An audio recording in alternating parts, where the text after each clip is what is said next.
Densters, welcome back to another Den Den Boys video. You know it's Garth, you know it's Vaughn. What we are the up? Den Den Boys together. It is time for entry number 3 into the Hall of Fame. What is it? Show it. Yes! Neo Turf Masters. I'm the Queen! 25 years. You have well played. What was it? What's her catchphrase? This is Nelson's report. This is Nelson's report. That's right. Yeah. Neo Geo Turf Masters for the MVS or Big Tournament Golf, if it is not the if you're the European or the American version. There it is, all of its 139 megs of glory, is it? 133 megs of glory, Neo yeah. Turf Masters on this is the MBS cartridge. MVS cartridge, the arcade. original and the best. The only way to play. In this shock box. Yeah. And obviously, it's been released later on the Neo Geo Pocket as well, also by SNK. It's been released many times on many different systems. But a bit of history about the game. So of course it comes from Nazca, who were a small development team, formerly from IREM, out of Japan. Of course, Big respect to IREM. They'd made a couple of golf games already for IREM. They were the Major Title series, 1 and 2. You can get Major Title on the Super Nintendo, Super Famicom. Which is really the prototype for this game. So Nazca split off from IRM in the sort of mid-90s, 95, 96, and then they made their third sort of golf game for the arcade, which was Neo Turf Masters, or Big Tournament Golf in Japan.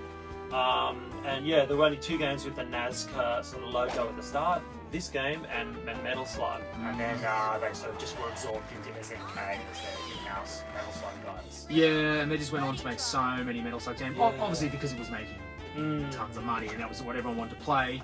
The Metal Slug series was huge, and so that's the history of the game. In terms of our history of the game, so we started playing this 20 years ago. It was on an Xbox compilation disc of MAMEs with all these arcade hits on it. And I remember at some point I told you about this golf game, or when I saw it on the compilation, I was like, oh, we've got to play that. I had fond memories of this game. My personal memories of playing it in a place on the Gold Coast here in Queensland called Grundy's. What a weird name for Grundy's. Grundy's. And obviously I grew up playing golf, loved the game, and I'd play Real golf. Yeah, real golf. Yeah. And I was given $20 to go play all the arcades. I played Street Fighters and all those typical arcade hits. And then I stumbled across Neo Geo Turf Masters, and being a golf fan, I put my money in and just was instantly blown away with how realistic the golf swing was and the mechanics of the backspin and all that sort of stuff. And then 20 years later, we're playing it still.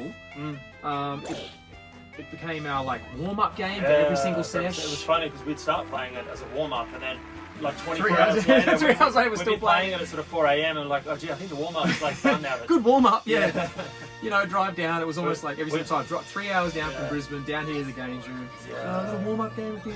Man, punch it in and just we almost had to ban it at one point. It was just too it got too much. Too much. That's our history with the game, and obviously now we play it still as a regular thing, and we also are involved in a Neo Geo tournament international tournament play, which is run by Vinyl Blaster. So shout out to Vinyl Blaster Canada on Instagram if you want to search him out and get involved in the next tournament. We are Australia's sole participants. We are the only participants, so we need some more Aussies to represent. Come on down, Aussies. Come on, there's got to be more than us. That's our history with it. Why do we love this game so much, other than it was our warm-up game and also just the sheer joy of it? It's so accessible. It's so pick up and play. I mean, anyone can have a crack. It's not rocket science, and the physics. It's not too technical, because as most arcade races aren't technical races, and arcade beat 'em ups aren't that technical. It's the same thing. Sports games shouldn't be that hard to pick up, and it's not. It's very easy to pick up and hard to master. And some of the home versions of sports games are sort of slow, in-depth, kind of long haul. But this is from the arcade, so you're putting your money in, you've got to be up to speed fast. So it's designed for that pick up and play. So it's the addictive, you get that sort of fix, fast. And easy to pick up, hard to master. You'll see in the video, it's a very easy swing mechanic. It's just a power bar. Get that on 100%. Go for a little bit more. You can power hit it. They allow you to hold down backwards and forward spin, back spin. You've got the high-low meter. High-low meter, so once you set in the power, then you can go hit the ball higher. And if you hit it really high, it takes a little bit of distance off your ball. So there's a bit of a strategy in that. Strategy, and the backspin sort of tends to suck more, suck in more like, off a high shot. Yeah. Hit your wedges, and it's spin it off the green, and long wedges don't do that as much. So. And it's good because it's got iconic, music. It's sort of sort of like almost like K-pop, like rock and roll with the electric guitars on some of the tracks and stuff. Like it's really cool. And look at 4 different courses, from 4 different countries, including Australia. Yes, represent. Got in there. Thanks to Greg Norman's success. Yeah, maybe in the 80s. Yeah. But yeah, and it's very pleasing on the eye. The golfers almost have like this Mortal Kombat digitized sort of CGI that was like all the rage, but it's almost like they rotoscoped, filmed real golfers and the animation. Yeah, except everyone's face is almost exactly the same. There's a beard on one and a mustache on the other, but all pretty much the same. And you can choose from like 6 or more golfers. 6 or so. There's Japanese, American, Brazilian, Australian, and German. Yes. 5. Yeah. Yeah, and they all have their own different characteristics and traits. We tend to play, and I think most people who play the game play as the German. He's a very good driver of the ball. He has great putting, bad recovery, but if you avoid the bunkers, it's not in play. So he's sort of the best character. But it's interesting to play as the others, and we'll be doing that right now for the competition. Playing as our very own Australian golfer who presents his own set of challenges because his stats, are quite different. I think the reason it's in the Hall of Fame. We'll talk about maybe another reason why it's in the Hall of Fame for you, but for me the reason it's in the Hall of Fame is because of how far we've progressed in the game. Like there was at one point where we just played it because we loved it, and then we started playing and getting a little bit better, and we sort of set the bar a little bit higher. But now I would say we're in the top bracket of players. Like we can regularly compete. We've milked this game to every inch of possibility in terms of scoring.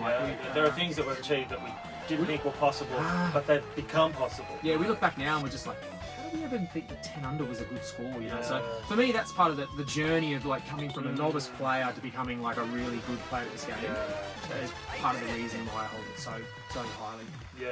In such high regard. Yeah, and I think for me, it's such an amazing 2-player game. 2 people, couch co-op. You're caddying each other. You're there for the highs, you're there for the lows. The disappointments. The elation. You really share the experience, and it's the ultimate sort of co-op game. In that sense, you can sort of either head off against each other or just play it around together. Against the computer.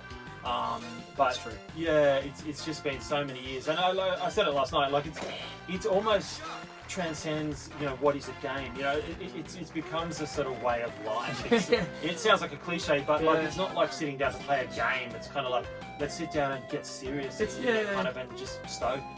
Yeah, it's become more of a memory than it has been like a game. It's just like we sit down, and it's almost like an opportunity to sit down in front of the couch together, drink some beers, play some games. It's not even about being the game anymore. It's just about just sitting down together and playing this experience, just enjoying that time. And we play at a similar level, so we push each other, and sometimes one person's on top and the other person's sort of catching up, and vice versa. Another highlight is we've played the game in Japan. You've won creditors. At the arcade, together, and Osaka, I can't remember. I think we might have been in Dotonbori. And you tracked down some there's an arcade tucked away, arcade downstairs. We found it. We sitting at the very back, back of the room, cigarette smoke everywhere. And I made it to like the 15th hole, and I blew it.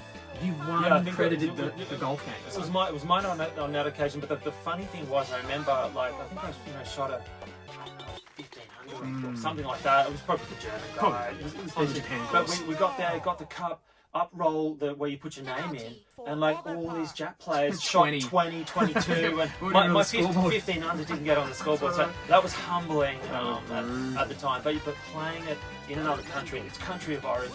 Yeah, you won credited in Japan on the Japan course. Yeah, so we've played it on so many platforms. And the little quirks that I love about the game too, that you wouldn't understand until you played the game. Like, putting and hitting the perfect shot and just bouncing off the pin and going, it just does not reward you because it wants to take your money. It doesn't want to give you the chippies. It's an arcade game. It's an arcade game, so it's not going to take money. You know, you'll be having a good round, and then you go, oh, you think you're going well? Here's 15 win going sideways. Yeah. You're like, oh, Yeah, like, the algorithms. whoa! The algorithms we sort of talk about behind the scenes, you know, how this game is programmed. Yeah. Yeah, it's crazy. Yeah, it's so cool. So there you go. The third inductee to the Den Den Boys Hall of Fame. Yeah, and absolutely has its position in there as something that we'll be playing when we're in a nursing home. We'll never stop playing In this the game. in adjoining beds. We might leave it for a while, but we always come back to it. It's like an Yeah, old yeah. friend that you haven't seen for a long time. You know, let's just Yeah. fire it up. We haven't played in a while, and you just come back to it. And the international tournaments are twice a year, Yeah. so you kick off in January, Yeah. kick off in July. Again, so if you're interested, yeah, hit up Final Blaster on Instagram. I'll put the stuff here. Hit him up. He's a cool dude, and he hosts these tournaments, and they're a lot of fun and a good community. So yeah, if you're interested, and you'd like to play as a newbie, or you've played it for years and now you'd like to test yourself, come along and join in the fun. But yeah, thank you very much for watching the video again. Share and comment if you are enjoying what we're doing. And as always, hopefully we'll see you very soon for another Den Den Boys video. Peace.